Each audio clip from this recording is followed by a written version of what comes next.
Welcome to the Agencies That Build podcast, where we dive deep into the nuts and bolts of building digital experiences. I'm Varun, your guide through the world of strategy, design, development, and beyond, and your host.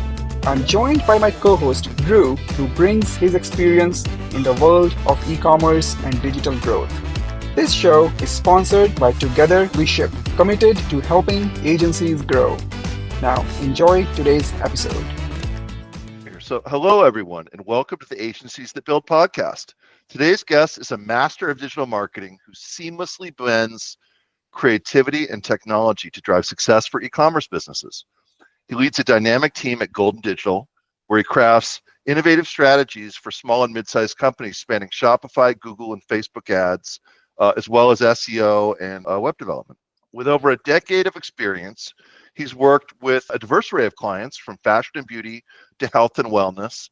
His experience also includes teaching digital marketing at General Assembly, which adds like a whole nother layer of expertise to his impressive resume. For those who love a good digital marketing story, you're in for a treat. Please join me in welcome partner at Golden Digital, Devin Concannon. Drew, thank you so much. You're so good at gassing people up. I feel like I want you to introduce me. Like, can I bring you on sales calls? Actually, I'm going to be your hype man. Helpful. Your hype man. You've got a talent for it, my friend. I really appreciate the warm introduction and for making my resume maybe a little bit more impressive than I think about it. But yeah, I guess it's true. I have done all those things. So yeah, much appreciated. Isn't that so cool when somebody reads our intro and make us like a super important person that we have done a lot in life?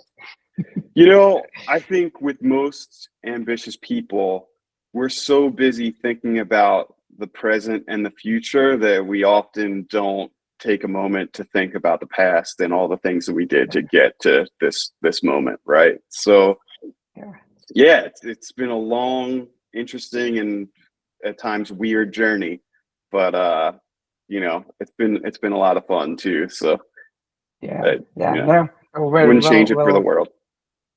Absolutely, you're spot on, man. That was super cool. Well, we are excited to have you here on the second day of fall. How are you guys feeling? I mean, I have my sweatshirt on. I'm feeling a little chilly and keeping my temperature settings at not so warm, so that I feel that we are into the officially changing the season. So how are you? How are you both feeling? I'm officially switching into pumpkin spice season. Pumpkin pie is my favorite pie. I know that you can get the $5 pumpkin pie from Costco year round, but it just tastes so much better in fall. So I am very excited for the fall for sure. Drew, I feel like you look super punk rock. Like you got like the beard, right, and like you've got the cool mechanic shirt with like the Fast and Light logo. But in your heart, you're pretty basic. Like you probably are wearing leggings right now and having your Starbucks like grande pumpkin spice latte. And it's one of the things I love about you, actually, of the menu. Yeah, I appreciate that. Yeah, I'm definitely very middle of the road in my heart. Only thing I like about pumpkin is the pumpkin soup that my wife makes and the pumpkin vegetable, with the Indian spices. I don't know if you guys ever had the pumpkin vegetable, but that is like super like spicy and sweet. So it's a mix of both, and it's just amazing flavors. So that's the I don't like the latte and whatever they give you in the fall in the coffee shops. That's all right. But well, you're a serious guy, Varun. You probably drink your coffee black and just get up and start cranking out emails and doing deals first thing in the morning. When we're talking about seasons, I'm one of those. I grew up on the East Coast in Philadelphia, and like I hold on to summer like for dear life. So like I still am in shorts and like a t-shirt right now, and I will be until the weather just is like prohibitively cold that I can no longer do that. My uncle, who was kind of like a mentor to me, said had some good advice. He said, I just want to live my life in shorts year round, and I'm like, that's That sounds aspirational. good. Actually, I can get behind that for sure. Yeah, yeah, yeah. Cool. Well, let's dive into our content of the podcast, which is why we are meeting here, 11 of Seasons. So I would want to kick us off by asking the very question that I asked everybody. What is one myth that you want to bust today? What is, one thing that you want to set records straight on, that you think people have misbeliefs on? Sure. Wow, you're getting into the hard hitting stuff right off the jumper, and I like it. Yeah. Man, that's a great question. I think one thing that comes to mind is kind of the myth of, like making fast money online. And like I feel like the thing, like the goose that lays the golden eggs changes like every year or two. And that's not to say that people don't make money in these things, but like, you know, um, I lived in San Francisco back in like 2012, 2013, kind of at the height of like the VC, like startups are forces for good. They're going to change the world. Like, let's invest in everything, kind of mania, and just like watched lots of companies that probably didn't deserve these massive valuations and rounds of funding get capital that they really didn't go on to prove to be viable businesses. And so like, starting from there, and then I feel like it kind of went from like institutions to now individuals can go make money just like overnight online with like very little work, that 4-hour work week myth. So it went to like drop shipping was a huge thing for a while. It's like, oh, you can make all this money, you don't have to invest in inventory, like, we'll handle all the fulfillment, blah blah blah. And then it was like, oh, crypto, right? And like, lots of people made plenty of money in crypto, but lots of people lost their shirts in crypto too. Um, and now I feel like AI has kind of taken over that mantle. And not to say that like AI isn't a super useful tool to have in the toolbox and something that like, you know, could exponentially change how we all work. It's just like, as someone that uses AI pretty frequently to do a variety of different tasks, it's super helpful, but it's like, I don't know if it's like going to turn you into an overnight millionaire. I think the reality of it is as someone that's worked in e-commerce for I'm just about 15 years at this point, and digital marketing, that the way to make money online is to like get up and go to work every day and, work hard, build relationships, stay informed, can keep learning every day. And like that's how you achieve success. It's not overnight, but I mean, like, I know, having done this for a while, like I'm super fortunate to be in the position that I'm in and our business is in, but it took lots of work, and it's going to continue to be a lot of work.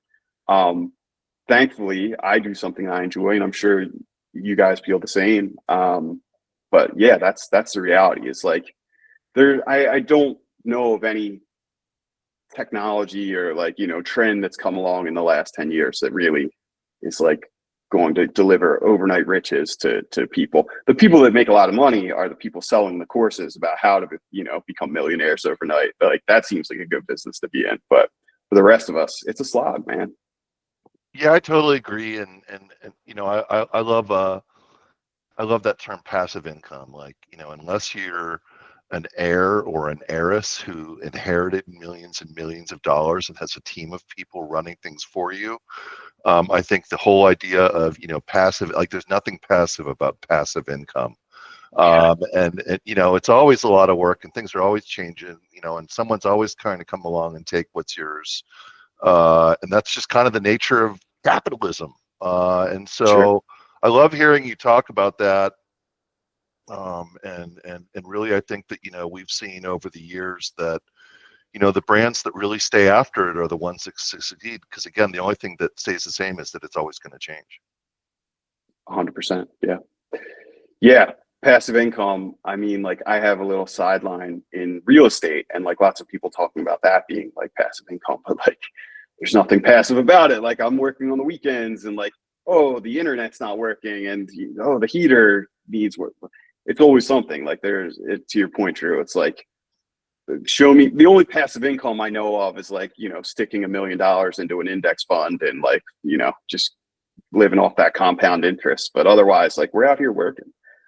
Fortunately, we do something really cool in industry that's like constantly changing, and it is, business is obviously like a true meritocracy, where like the effort that you put in, the relationships you build, all those things compound over time, and like the people that have the best ideas, the best talent, typically tend to see, the return on that. So yeah, it's fun out here making our own destinies, right? So you made a comment on the idea of 4-hour work week, right? I think that's a book that Tim Ferriss wrote. Is that the one, Sure. right? Yeah.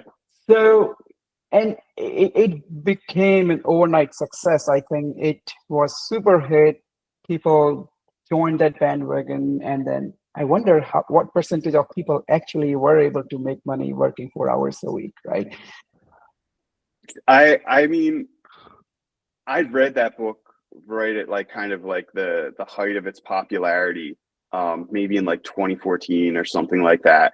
And Tim Ferriss, obviously, incredibly brilliant guy, super successful, has done so many different things, like he, body hacking, and like, oh, here are the best things to eat on a regular basis. Like, just a really inquisitive and bright person.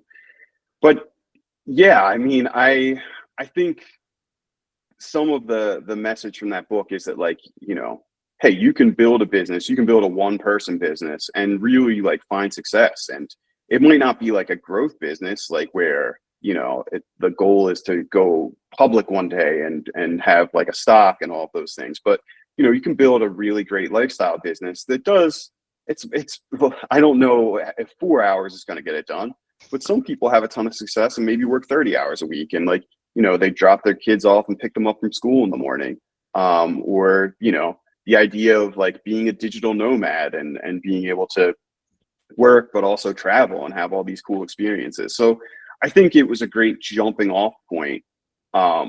And the title is it's the book version of a clickbait title, right? Like, who wouldn't want a 4-hour work week? But like, the reality, the lessons in the book are more so like, hey, you can build a business that works for the life that you want to live. It's not always about like just like waking up and grinding and working weekends and nights and all of those things, that hustle culture, which thankfully I see less and less of. That was a big thing in like the aughts. Now it seems like there's a lot more of a focus around mental health and balance and good lifestyle, health, all of those things. And I'm glad to see like that shift in polarity, just because you get sick of people posting on Twitter and LinkedIn about like how they're out here crushing their stretch goals, and if you're not working nights or in weekends, like you're not working, like things like that. Like, it's like, all right, man,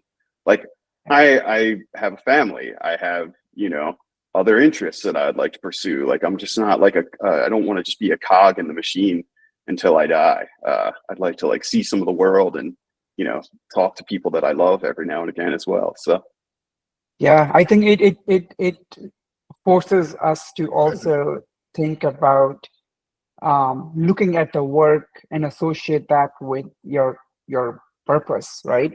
Because eventually, what are you working towards, right? What do you ultimately want to achieve, right? It's not about how many hours you spend. Sure, as you said, like it's more of a clickbait, and this makes total sense. But the core message is, you want to find work and the stuff that you want to do that gives you happiness and then takes you towards the lifestyle that you want to achieve in the first place. So 100%. And I mentioned my uncle earlier, who was kind of a mentor to me earlier in my career. And, you know, I would hope that everyone would be fortunate enough to have someone a little bit older with more experience that can like guide them and help them kind of understand, you know, how to get to where they want to be in their career. But the thing that you said to me that really stuck with me is like, you know, when you have a job, you can either be making good money, learning, or doing something that like you enjoy and you find interesting. And like the sweet spot, the bullseye is when you have a job where all three of those things are true. And that really actually stuck with me. You know, and I think fortunately, I've managed to kind of find that with my business, Golden Digital. And I'm sure I've talked to both of you before. I know how passionate you are about digital marketing and, you know, helping business owners. I'm sure we're probably speaking the same language there. Well, you talked about business. Let's dive right into that and tell us a little more about how you got into this. What, you know, what made you start a business? What made you stay in the business? And yeah, we'll take it from there. Yeah, sure thing. I'll try to give you the abridged version. So I graduated college in around 2007, and I started my career in radio advertising as like a salesperson. So it was interesting because I kind of like started my career like on the back of like, I don't want to say a dying industry, I think is fair enough to talk about, like when you talk about radio or a lot of other traditional forms of media at that time, especially. They saw the writing on the wall, whereas like, you know, in the 80s and 90s, like they were the only game in town, right? Like radio, TV, print, outdoor, all those things. So being like the lowest salesperson on the totem pole, I was like cold calling, you know, car dealerships and like walking into places and being like, hey, I'd love to talk to you about some of like our programming options and how we can get in front of your target audience, blah, blah, blah, all that stuff. So what I did learn was that like, I was just starting in my career and I wanted to be in a growth industry or an industry that like had a big future, that the story hadn't been written for it yet. So I saw, you know, SEO at the time was still kind of like nascent. I mean, the iPhone really had just come out like a year or two before, right? So like, I did that long enough to not like it. I had the Sunday scaries, you know, the last like couple months I was there. I was just like, 2008, the fall of 2008 comes, the Great Recession happens, that big financial crash, lost that job, had about 8 months unemployed, during which I just read every book I could find on digital marketing. Actually, I think the first book that I read that really struck me was Inbound Marketing by Dharmesh Shah and Brian Hooligan, I want to say. Don't kill me if the name isn't right on that one. But the founders of HubSpot, who really kind of like talked about all of these like different ways to drive traffic to like your online business and how to like kind of form a cohesive strategy around that. Read that, got some certifications, started just doing any work that I could in digital, like small clients, freelancing, and just kept parlaying that into more and more opportunities and jobs. So from there, I got my first real job in the industry at a company called Razorfish. They're a Publicis agency, working on big accounts like Ralph Lauren and ABC Television, things like that, doing SEO over there. Went to Urban Outfitters, which is based in Philadelphia. Worked on their Free People brand, managing SEO for them. Got a job offer to move to California. Took that, doing like site optimization for a company called ModClaw. So I was starting to kind of get like a lot of experience in like the fashion and apparel niche in e-commerce. And the whole time, I think I was still kind of freelancing, had some side projects going. So like I understood how to kind of function as like a consultant or as like a small business, right? Eventually, I took another job with an e-commerce company in San Fran that kind of poached me. Just not a great fit. Like the founder and I just really never saw eye to eye. Ended up leaving there after 6 months. And I was like, well, I'll just like freelance for a while and see what happens. And that like from there, I just never looked back. It just turned into this whole thing. I was an independent consultant for a long time, maybe up until 2022. And then as is often the case in life, something bad happened. I lost like probably the biggest account that I had. And I was like, wow, it was just because they outgrew me. It wasn't because the results weren't good. They just like, I was one guy, I was a media buyer, and we were hanging up good numbers, but like they needed like design help and they needed strategy and they needed, all of these different things.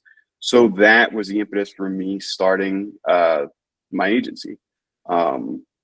And yeah, it's been pretty great ever since. I mean, um, obviously like every day we're getting up and like working our butts off, but yeah, it's funny how life works that way, where like something bad happens and you're like, oh my God, what am I going to do? And then that is kind of like the pivot point or the thing that drives you to change and take a look at your circumstances and be like, all right, like what am I doing here? What can I change? Like, so yeah, as of now, Golden Digital, we are pretty much a full service e-commerce focused agency. We work predominantly with companies that are running the same tech stack that is, tried and true because it works. So like businesses that either need websites or need help maintaining and optimizing their websites on Shopify. They're doing their email marketing through Klaviyo and buying a ton of media on Meta, Google, and TikTok. So yeah, I mean, right now we're small. We kind of focus on those core services because we just want to be like ruthlessly efficient and good at them. And yeah, I mean, like we're in year 2. We're on pace to be a 7-figure business by year 3. We've got like 5 full-time W-2 employees, a bunch of contractors. So I mean, like, there are plenty of people that are doing bigger and better, but like we love what we do. The clients love us. Like it's really been a fun ride up to this point. So going from being someone who wanted to do stuff to being an employee to being a solopreneur to an agency owner, like what are some of the things that you only could have learned as an agency owner? Oh man, that's a good question. Well, it's like that old the sign that used to be on Harry Truman's desk, like the buck stops here. Like there's so much more stuff when you add more bodies and scale to the mix, right? Like, personnel, making the right choices around people, that's been a learning curve for sure. We fortunately, I partnered with a great friend of mine and a former colleague, a woman by the name of Nicole Barber, who I worked with at ModCloth when I moved out to California. So we had stayed friends, partnered together.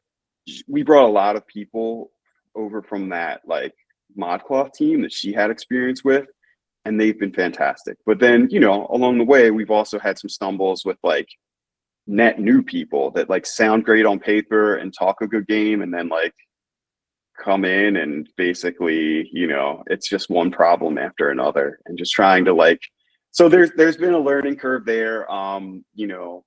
That old adage of like hire slow and fire fast. I think that we probably should have listened to that a little bit more. But yeah, I mean, like, there's just so many decisions that you have to make all of the time. Like I think right now we're moving payroll providers. I'm like making a choice between like a big bank and a regional bank. We just like looked at different healthcare banks. Like it's all this stuff that as like a solopreneur, you're like, I didn't worry about any of this. But at the end of the day, like, there's a ceiling to what you can do as a solopreneur, right? And I don't know. I just, if I didn't kind of take this chance, I feel like I would have been asking myself a lot of like what ifs when I was older. And I that's one thing that I definitively don't want to do.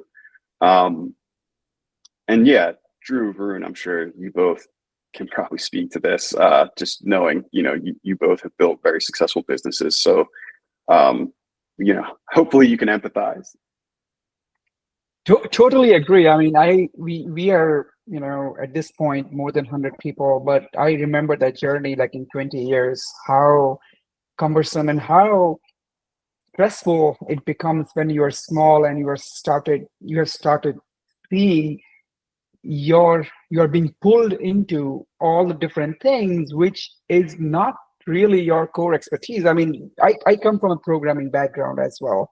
I was a programmer, right? Now running a business is a whole different level, right? You need to think about the HR, the payroll, so one of the biggest challenge that I always had was how to keep my team motivated, right? I mean, there have been so many ups and downs, right? I mean, all the other things are tactically, I mean, we can still address and find somebody to help us, find the specialist for that. But to keep that people in the team inspired and motivated, especially when you are, when the things are not going your way, first you need to deal with your own emotions. First, you need to figure out how to stay inspired and motivated yourself and stay positive, and then send the same message to your team. So I wonder if you have had similar situations or how you deal with that, or I mean, if you have anything to share around that, it would be great. And also to that end, Devin, do you work with any offshoring or people overseas? Are you guys a remote organization? Sure. So I'll jump in on Varun's question first. Yeah, And then and I maybe was I'll just asking tackle it that. as it relates to also Varun's question, right? Because I think Oh, okay. Yeah, for adds a sure. layer of complexity. Well, yeah, for sure. I mean, going from playing, checkers to 3D chess, right? Yeah. So yes, I think, uh, particularly around what you were saying, just like keeping the team, like keeping morale good and keeping people motivated. I know probably the most difficult times that we have in the business is when we lose accounts. And, there's like a saying in the agency business that like the day that you sign a client is the day you start losing them, right? Fortunately for us, like we're not like a churn and burn type of shop. Like we help these people grow their businesses, but at the same time, we're building relationships with these folks where they're comfortable referring people to us, and it's been a huge part of the growth that we've had at Golden. So when we lose accounts, I think we kind of take a moment to really try to understand like what happened there and who the players were, and like where the fault on our end was, and like what are things that are kind of just outside of our control with some of those client relationships. So whenever it happens, invariably people get bummed out, just because, we're like out here really putting it all on the floor for our clients and really working hard for them. So it's really kind of up to myself and Nicole to just set the tone for the team, be like, look, like, we did a great job here, and more often than not, we've like gotten people great results. Not always the case, but like, more often than not. And this happened because of X, Y, and Z. These are the things that we need to look at and do better, and like figure out process around and figure out how to avoid this happening in the future. And these are the things that are just like, this one person just came on and she has her own providers that she wants to work with, or like, we got into it with like this person on the team at one point because they didn't like an answer, and they've just kind of held a like it's these are human beings that we're working with, right? Like it's not just like some in a vacuum business relationship. Like there's politics, involved in all of these things. So yeah, I think it's just like letting people know that like, this happened, but like we've got this new business in the pipeline that we're expecting to close. We've got these accounts that we just onboarded, and like we're moving forward. Like we're looking onward and upward. Like, 2 steps forward, 1 step back, you're still going forward, right? Like, so just really kind of like using it as a moment to reflect on what we could do better, but also letting people know that like, we're going to keep on rocking and rolling. This is just a bump in the road.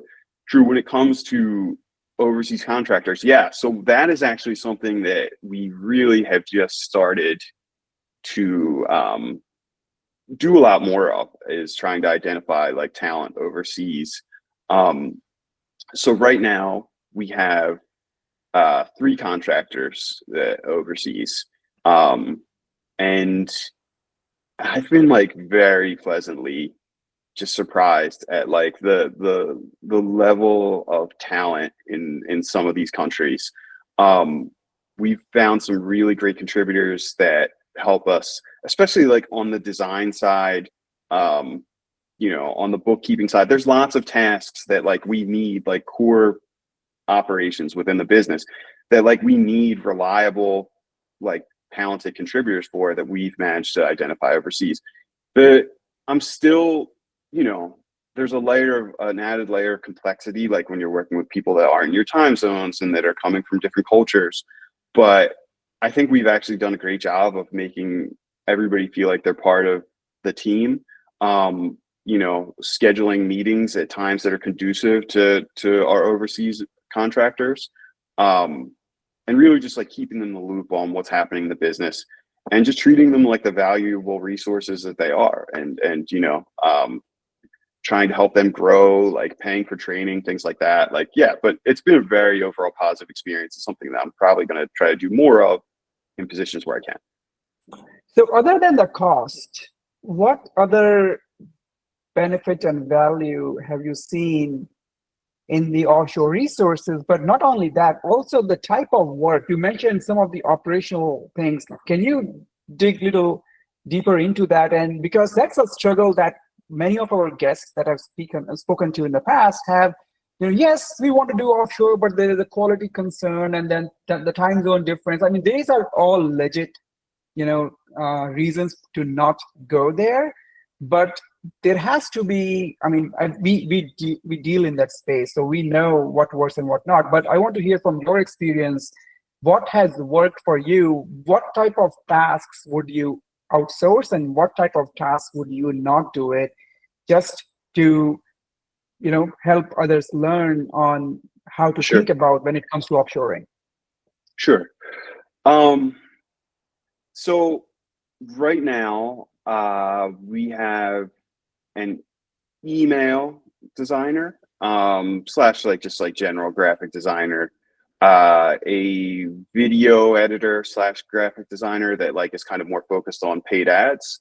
And then we have a web developer, right? And like each one of these folks has really kind of like outkicked the coverage, as the saying goes, just as far as like what our expectations were and what they've been able to deliver, right?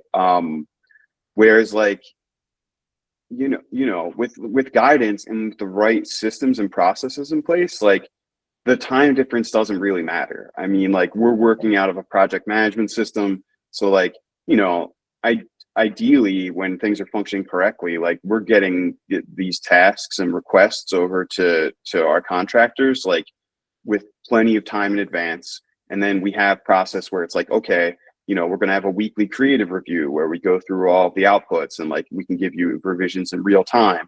And they're gracious enough to kind of attend that in our time zones, right? So like there doesn't need to be a ton of like overlap in the timing. If you have, it's not like, and it's not, I don't want to say that like our process, we're not like a German train station as far as our process. Like it's like we're a small business, we're doing the best that we can. But like even with our rudimentary like SOPs that we have in place, we're able to really like give these folks enough time to like get a sense of what we're looking to do, and then give them, with time and trust, it's like, wow, we can give you the creative freedom to really, execute on this and like with your own vision. Once they get a sense of like the clients and the branding and the tone of voice and all of those things. So yeah, with a little bit of process, it's super easy to get these folks on board and contributing in a very real way. Do you have any horror story of working with offshore? I know it's like a counterproductive, but I think I want to hear that. I mean, like horror story, no.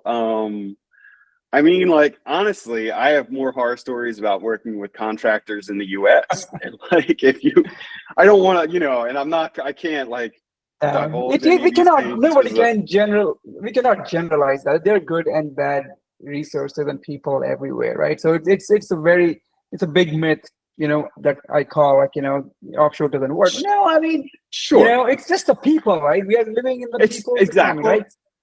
Yeah, early Exactly. early on, actually, I've my agency has a partnership with Galaxy, Varun's agency. Sure. Together we shipped for many years, and early on we were waiting for everyone to join, and there were like 10 people, and we were waiting on another 5 from this big morning call, and someone's like, Drew, do you have Netflix? And I'm like, yeah, I do have Netflix. And they're like, well, have you seen Squid Games? And I'm like, yeah, I love Squid Games. And they're like, we love Squid Games too. And that was like, oh yeah, like here's a guy in India and here's a guy in the US, and we're both talking about how much we love a show from Korea Sure. on Netflix. And then it was Right. just a good like I didn't need to learn anything, but it was just a good reminder that like we're all just people that like Squid Games that are hanging out and trying to get our work done. And sometimes it takes a little bit clearer communication on a regular basis, given that we have different cultural backgrounds and we're not awake a lot of the same hours. And for me, the biggest, I don't know if I call it downside, the biggest challenge is things can take longer when they get more complex and we don't have clear direction, because every communication cycle is much shorter, and therefore you get all that extra time put in. And so I've just found that having really clear planning up front, and regular reviews, and then hopping on calls on a scheduled basis has been really key to our success. And that way small problems stay small problems. Yeah. I want to pivot to one point that you earlier mentioned about the client relationships and the referrals. So, and this is something we spoke in our prep call as well. You were talking about, how important and significant that part of the business to you is. Do you have some tactics and tidbits around what do you do to maintain the client relationships? Because that clearly is, I guess, in today's competitive world we live in, your existing customers are your best customers to grow the business. I mean, it's so hard to acquire a new customer, right? So if you can grow the existing Definitely. account, that is the best way to move forward. So do you guys have strategies on tactics on how you try to do that? And, if you have any tips for us.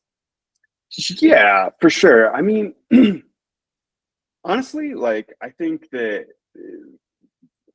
a lot of it just comes down to like our culture that we've built. It's a remote agency. Like, the team has a lot of times years of experience like working together, not here necessarily, but like at their previous stops. So like we're a good hang. Not that that's like a business strategy, but like, our client calls are like more often than not, they're fun, especially like if we're delivering good results. But I mean, aside from that, like, we really just go above and beyond. Like, if a client has a question about something, even if it's a service that we're not necessarily handling for them, like if we have the knowledge or the expertise in house, like, we're going to, do the best that we can to kind of help them like solve that problem. As long as like it's not like, something that's going to take a ton of time where it gets into the billable work category. But yeah, I mean, we build these relationships over time. We do it by like showing up, being consistent, delivering on our promises, helping them grow their business. Um, we do, we also do favors for people. Like, if people refer us, a new client, like for business that closes, we like pay out either like a cash incentive, or we'll knock a bunch of money off of like our monthly retainer or something like that, just to incentivize them. Some people like care about that more than others. Um, but yeah, I mean, we also try to return the favor and just like refer business out to things that we don't necessarily handle as much as we can. Um, I think the reality of it is like, people that have worked with us are confident enough in us and our ability to help their friend, their colleague, their business acquaintance or whatever, that they can feel comfortable being like, hey, talk to this person, like, talk to Devin, talk to Nicole. Even if you don't end up working with them, they'll point you in the right direction. They'll give you some things to think about. And yeah, I mean, more often than not, like it works out. As many small agencies and small businesses go, we are still it's kind of like a cobbler's son, has no shoes situation. Like our own marketing, like we're still trying to really build other channels and like find things that work. And it really gets the shortest shrift in the business right now. I mean, we're so fortunate that we've had all these referrals come in, and we get them on a pretty regular basis, that like I probably have like 5 or 6 proposals out right now, and that's without really actively marketing ourselves, doing the thing that ostensibly we are doing for all of our clients. Part of that is just, resources, like as I'm sure you guys are intimately familiar with, like when you're smaller, you have to grow to the point where you have enough talented folks and you can let them cook, so that you are not intimately involved in client operations and deliverables, a majority of the time. Like that really has to become, one of the smallest parts of your day, in order to really kind of grow and kind of pursue some of these other things. So yeah, that's the long and short of it. That makes a lot of sense. So one thing that I've learned, and I think I recommended this to many of my agency friends, of this book called Referral Code. I don't know if you've heard of that, but that's a great book. The one piece that I got away from that is, it's not about just asking for referrals. It is how and when do you ask the referral. It is really about the timing of it, meaning the client needs to be in that appreciative mindset when you should go and ask for another business. So what we do these days is, in our monthly calls, when we are speaking to the client about the feedback review, if they're happy, then even immediately at that point, we're asking, we're glad you liked the work, everything went smooth and on, this is our plan for future. Do you know anybody else in your network who would be a good fit? Give us 2 names. And when can I follow up on those 2 names? We are not keeping it open-ended. That, all right, because most of the time they will just come back and say, yeah, I'll come back, I'll think about it and get back to you. No, we want to close the loop, and the loop should be closed from our end. So we will follow up in 2 weeks to ask for, did you think about that? So it just makes them think, and then they will be thinking because they're happy at that point. So Varun, you're making me smile, because like a former programmer doing sales is kind of like, it's like a dancing bear. It's a wonder, I'm like, wow, I've never seen this before. That's amazing, man. Like, yeah, it's a great point. I mean, we probably don't do as much of that as we should either. I mean, like we're just like waiting for things to come in, instead of like, I don't want to say aggressively, but like pursuing those referrals. And obviously after a job well done, like that's the best time to do it, right? I did that for 23 years. So most of the people are like you and us before we adopted this system. So now we are changing that mindset and trying to, just focus a little more on, like your existing business. Like we need to leverage the existing network and client that we have. It's just so hard to get the new customers. So anyways, it is. Yeah. So as I think, we're coming close to the close, so I have one last question for you. What's exciting you about the future these days? What are you looking forward to in the coming years or months? So, I mean, like in the world writ large, or just within my own little corner of it? Either way is fine, right? Well, I mean, pick your okay. place. I think where we're at in my business right now is a really exciting time. We've really got like a great core team. We've added like a ton of capability.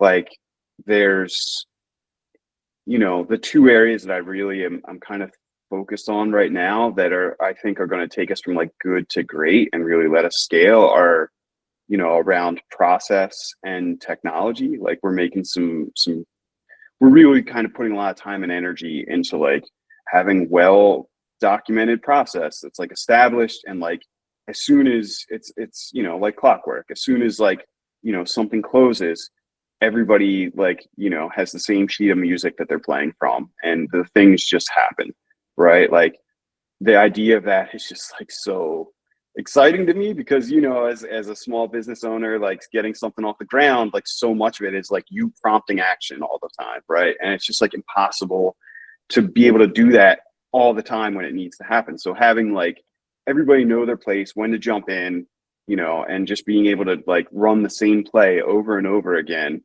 and get good results, it's a really like, that's how we're going to take this thing to the next level and like add bigger and more interesting accounts, help grow the accounts that we have, add more people to the team, all of the good stuff that are going to get us to where we want to be, which, ideally I would love for this to be like a 30 to 50 person agency. Like I don't have aspirations of like ever being, like one of the on Madison Avenue or anything like that. But like, yeah, that would be cool, right? I mean, as far as like just the rest of the world, I mean, I feel like, I don't know, we're in a bit of like a transitory moment in time, right? Oh, gosh, I'm so sorry about that. Yeah, my dog is actually playing me off for me right now. Maybe it's just like, hey, Devin, shut up. We've heard enough, right? Just excited about the future and what's to come. I mean, like, yeah, it's going to be interesting. Oh my gosh, Yeah. I'm really sorry. Your dog's excited. It's great. Yeah, thank you so much. I'll be here next week. Well, that's it. Thank you so much, Devin. I think this was super helpful, and we'll put your LinkedIn and website for the listeners on the show notes. That's it, everyone. If you learned something today or laughed, tell someone about this podcast. Thanks.